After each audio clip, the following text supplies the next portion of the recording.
नमस्कार विद्यार्थी मित्र हो. मी गवई सर आपल्या अभ्यास करा यूट्यूब चॅनलवर सर्व विद्यार्थ्यांचं मनापासून स्वागत करतो. आणि आजपासून आपण चालू घडामोडीचे लेक्चर घेऊन येणार आहे. ते सुद्धा मोफत असतील आणि प्रत्येक लेक्चरमध्ये 10 प्रश्न असतील आणि ते सुद्धा स्पष्टीकरणासह असतील, लक्षात असू द्या. आणि जे विद्यार्थी आपल्या चॅनलवर आज नवीन आले असतील त्यांनी आपल्या चॅनलला लवकरात लवकर सबस्क्राईब करून घ्या आणि आपला व्हिडिओ जास्तीत जास्त तुमच्या मित्र-मैत्रिणींपर्यंत सुद्धा शेअर करत चला. नवीन असतील त्यांनी काय करा तर चॅनलला सबस्क्राईब करून घ्या आणि साईडला जी दिलेली बेल आयकॉनची घंटी दिसते तुम्हाला त्याला प्रेस करून ऑल करा. म्हणजे काय तर आपल्या येणाऱ्या सर्व व्हिडिओची नोटिफिकेशन तुम्हाला लगेच मिळेल. तर चला सुरुवात करूया पहिल्या प्रश्नापासून.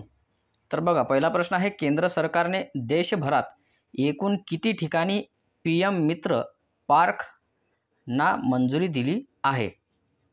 तर किती दिली आहे? तर 7. केंद्र सरकारने देशभरात एकूण 7 ठिकाणी PM मित्र पार्कना काय तर मंजुरी दिली आहे. तर याचं पर्यायी उत्तर काय असणार आहे? बी असणार आहे याचं पर्यायी उत्तर. तर स्पष्टीकरण बघा याच्यामध्ये, आत्मनिर्भर भारताची स्थापना करण्यासाठी आणि भारताला जागतिक वस्त्रोद्योग क्षेत्रातील दिग्गजांच्या बरोबरीने उभे करण्यासाठी पंतप्रधान नरेंद्र मोदी यांच्या संकल्पनेची पूर्तता करण्यासाठी केंद्रीय मंत्रिमंडळाने 7 PM मित्र पार्क उभारण्याची काय तर घोषणा केली आहे. लक्षात असू द्या.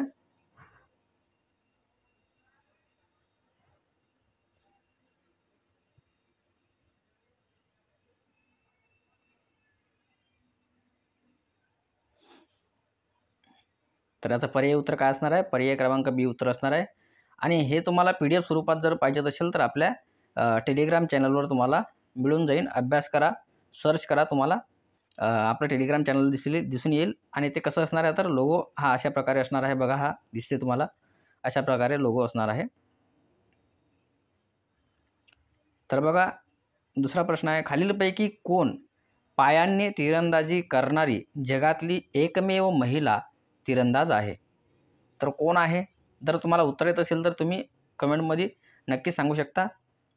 तर कोण आहे? तर शीतल देवी ही काय तर पायाने तिरंदाजी करणारी जगातली एकमेव महिला तिरंदाज आहे, शीतल देवी. लक्षात असू द्या, शीतल देवी. आता शीतल देवी यांचा जन्म 2007 मध्ये फोकोमेलिया या दुर्मिळ जन्मजात विकाराने झाला होता, ज्यामुळे अंग विकसित होत नाही. लक्षात असू द्या, फोकोमेलिया हा असा दुर्मिळ आजार आहे. त्या आजारामुळे काय तर जे आपले काही अंग असतात जन्मतापूर्वी, तर ते काय असतात तर विकसित होत नाहीत. आणि या स्थितीमुळे तिचे हात पूर्णपणे तयार झाले नाहीत, हे सुद्धा लक्षात असू द्या. आणि शीतल देवीची पदके आणि कामगिरी बघू आपण. शीतल देवीला किती पदके आणि कामगिरी त्यांची काय आहे ते आपण या मुद्द्यानुसार बघून घेऊ.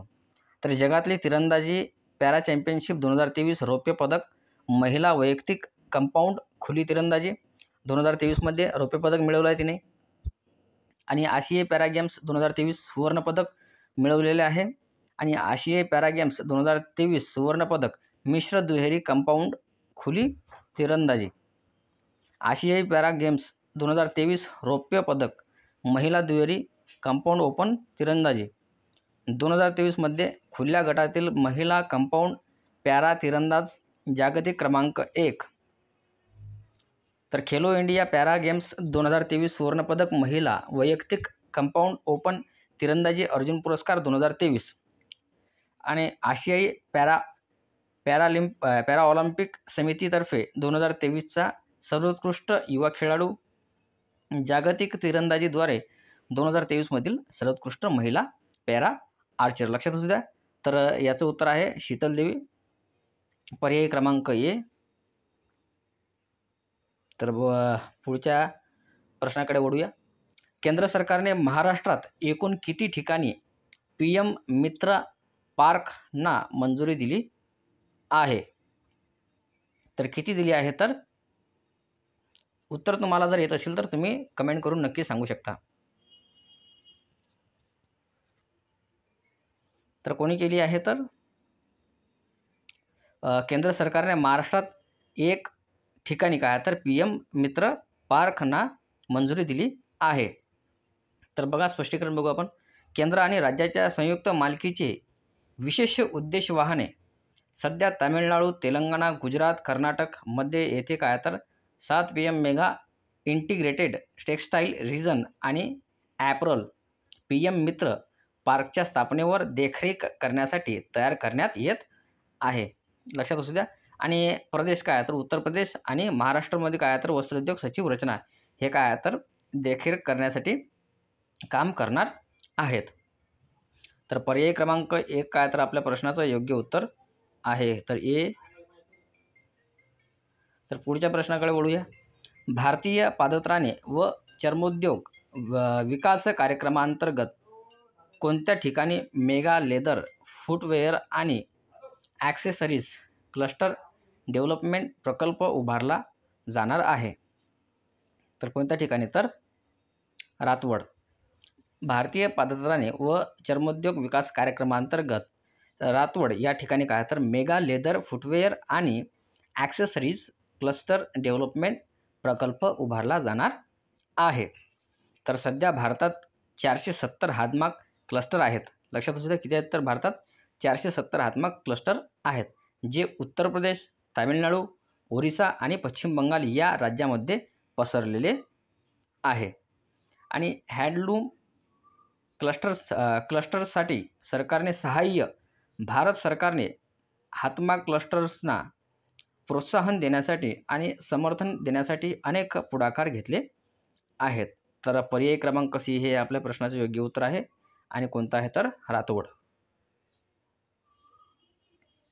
लिओनस मेसीने कितव्यांदा बॅलन डी ओर पुरस्कार जिंकला?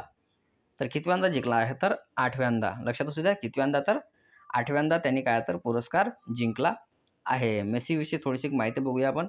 मेसीला 8व्यांदा बॅलन डी ओर पुरस्कार मिळाला आणि लिओनेल मेस्सीला 2023 पूर्वी 2009, 2011, 2012, 2013, 2015, 2019 आणि 2021 मध्ये काय तर बॅलन डी ओर पुरस्काराने काय तर सन्मानित करण्यात आले आहे. लक्षात असू द्या. तर लिओनेल मेसीनंतर फक्त क्रिस्टियानो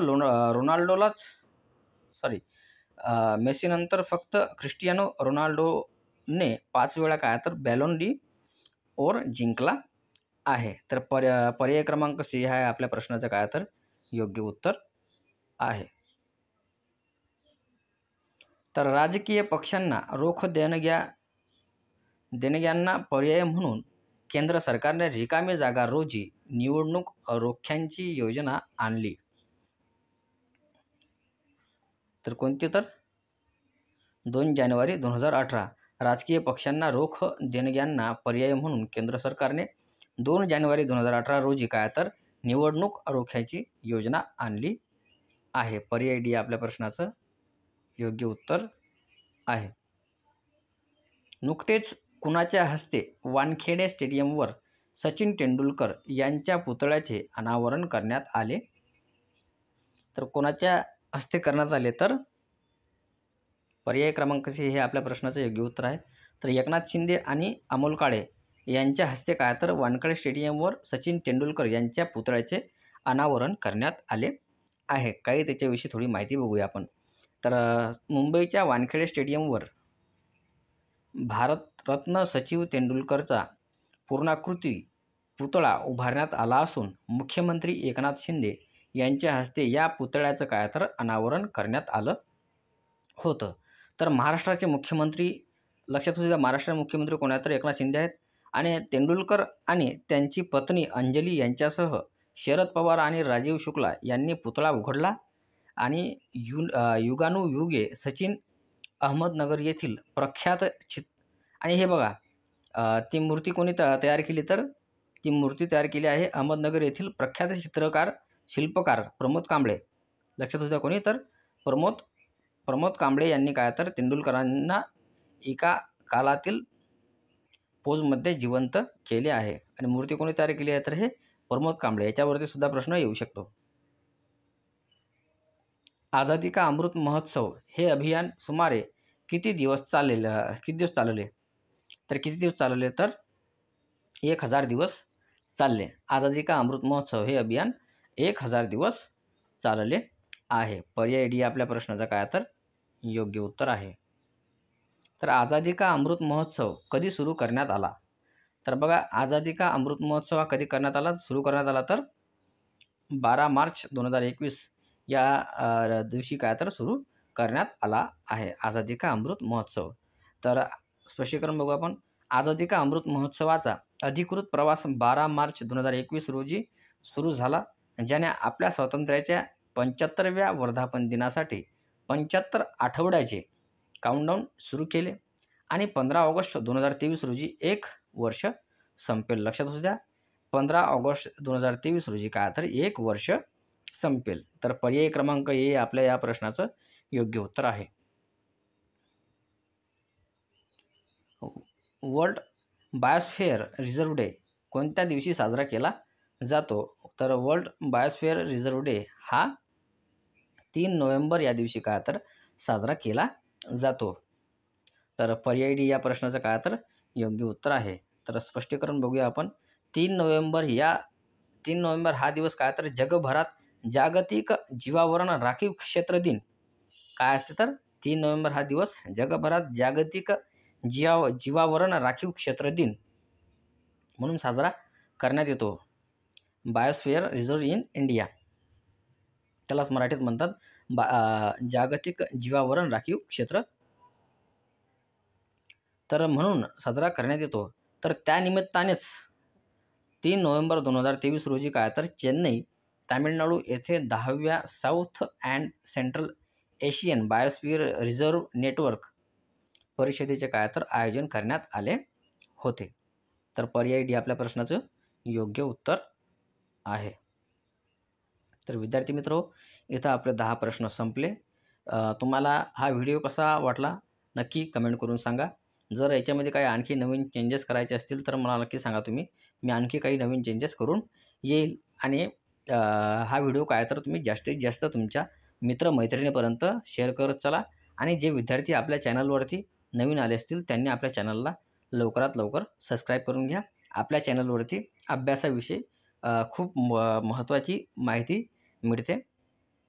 तर मी तुम्हाला छोट्या छोट्या व्हिडिओमधून सुद्धा काही माहिती पोहोचवण्याचा प्रयत्न करतो शॉर्ट व्हिडिओमधून. तर ते सुद्धा बघत चला. नक्की तुमच्यासाठी ते उपयोगी ठरणार आहे. भेटूया पुढचे नवीन 10 प्रश्न घेऊन. जय हिंद, जय महाराष्ट्र.